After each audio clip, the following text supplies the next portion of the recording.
कृष्णा राधे राधे। आप सभी को पौष माह के पहले बुधवार की हार्दिक शुभकामनाएं। क्योंकि बुधवार का दिन प्रथम पूज्य भगवान श्री गणेश जी को समर्पित है। बुधवार को भगवान शंकर और माता पार्वती जी के पुत्र गणेश जी की पूजा अर्चना बड़े ही श्रद्धा भाव से की जाती है।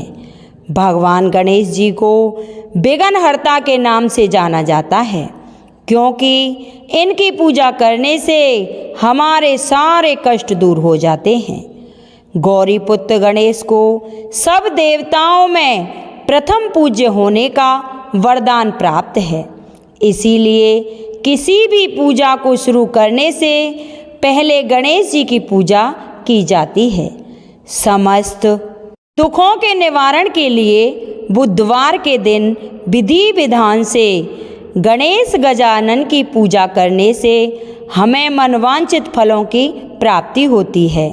भगवान भोलेनाथ की कृपा से मनुष्य के सभी संकट दूर हो जाते हैं। कहा जाता है कि अगर कोई महिला बुधवार को विधि विधान से गणेश भगवान की पूजा करके अमर सुहाग की कथा सुनती है तो उसे पीहर में और ससुराल में कभी भी कोई कठिनाई का सामना नहीं करना पड़ता। उसे लंबा पीहर और अखंड सुहाग का आशीर्वाद मिलता है। इसीलिए जब भी आप गणेश भगवान की पूजा करें तो गणेश जी को दुर्वा अवश्य चढ़ाएं, क्योंकि गणेश जी को दुर्वा अत्यंत प्रिय है। ऐसा करने से आपके समस्त दुख दूर होंगे और आपका मन ऐश्वर्य होगा।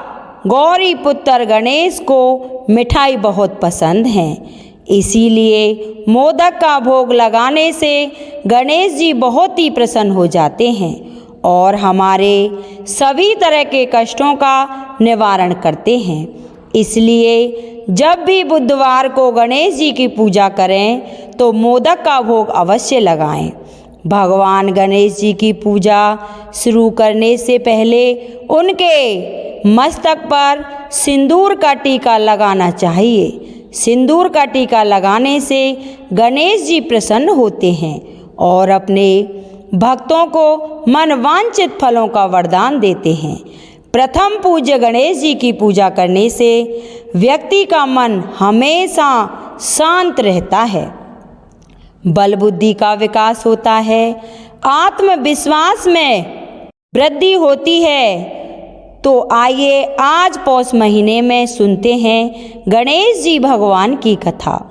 तो इस कथा को श्रद्धापूर्वक पूरा सुनना।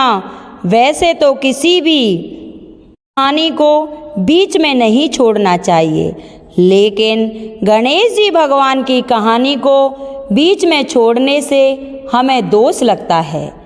कथा बीच में छोड़ने पर गणेश जी भगवान नाराज हो जाते हैं और गणेश जी की नाराजगी का सामना तो भगवान श्री हरि विष्णु को भी करना पड़ा था। यह तो हम सब जानते हैं।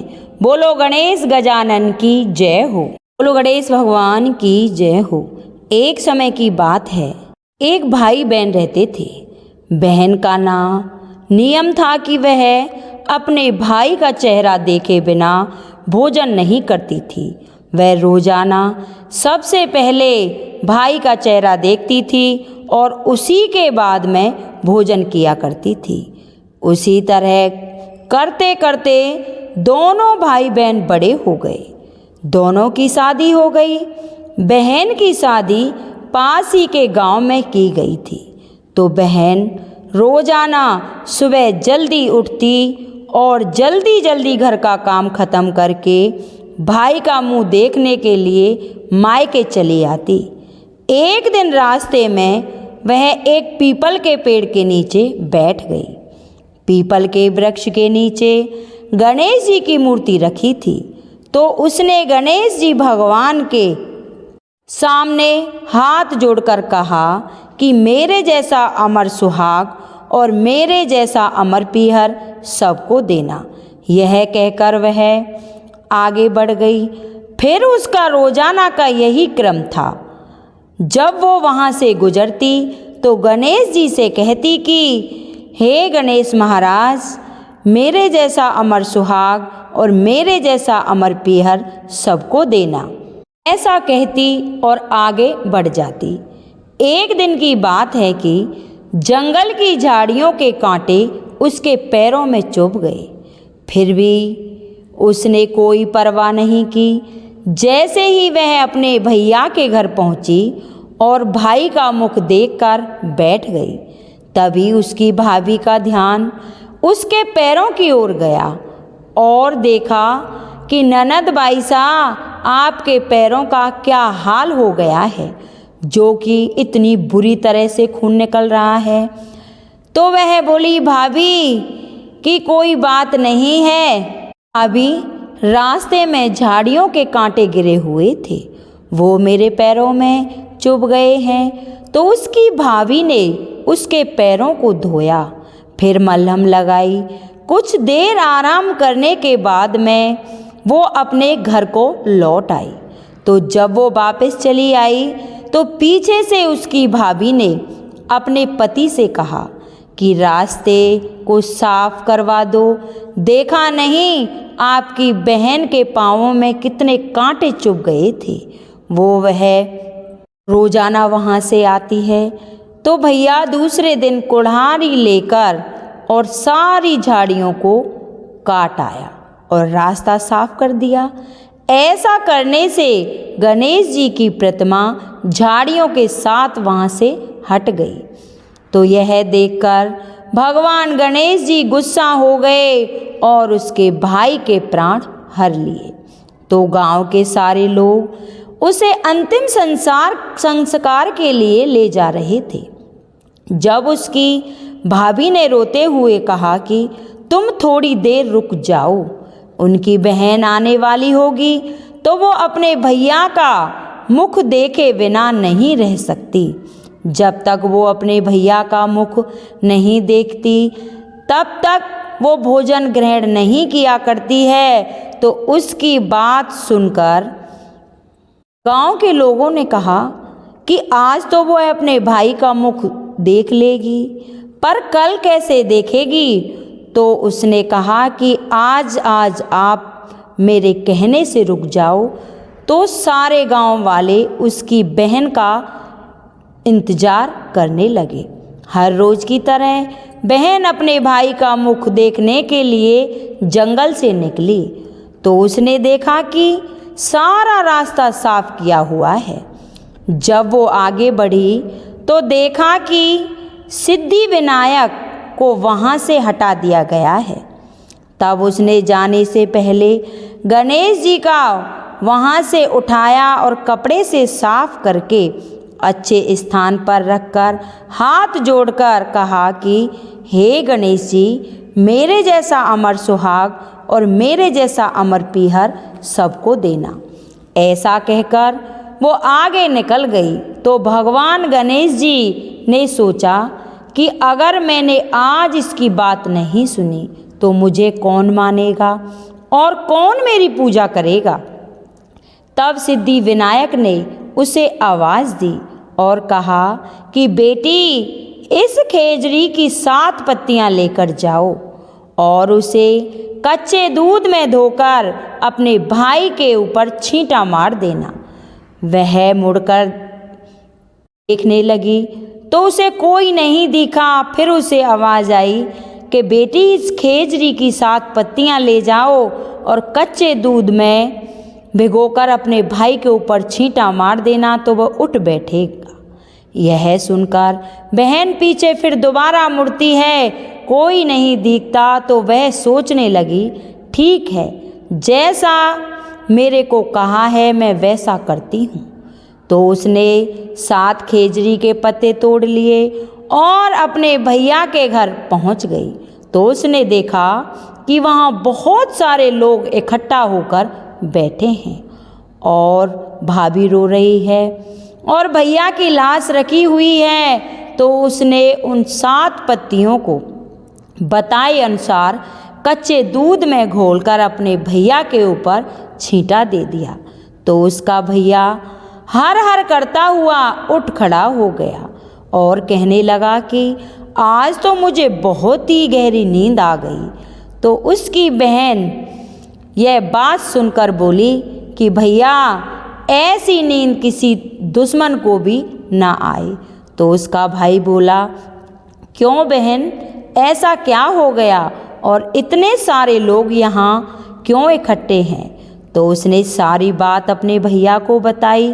तो सारे गांव वाले गणेश जी के चमत्कार से हैरान हो गए और फिर उसी दिन से सारे लोग गणेश जी की पूजा श्रद्धा भाव से करने लगे।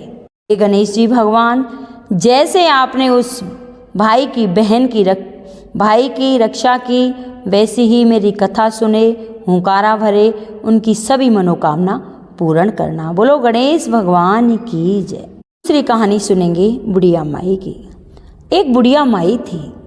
वह रोज स्नान किया करती थी और गणेश जी की पूजा अर्चना बड़े भाव से किया करती थी, लेकिन उसके पास गणेश जी की मूर्ति नहीं थी। तो वह क्या किया करती थी कि रोज मिट्टी के गणेश जी बनाती, उनकी पूजा अर्चना करती और जैसे ही जल चढ़ाती तो वो गणेश जी गल जाते। तो बुढ़िया का मन बड़ा ही दुखी होता। तो एक दिन वह सोचने लगी कि आज गांव में जाती हूँ और वहाँ एक सेठ का मकान बन रहा है, आज तो पत्थर की मूर्ति बनवा कर ही लाऊंगी। इसी भावना से और वो गांव की ओर चल देती है।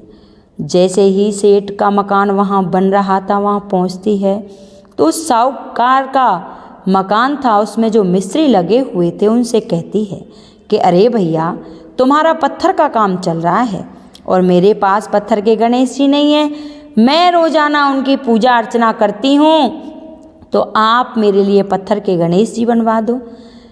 तो जो मिस्त्री थे वो कहने लगे कि बुढ़िया माई, तेरी पत्थर की प्रतिमा बनाएंगे इतने में तो हमारी सारी दीवार ठीक हो जाएगी और हम इसे बना देंगे।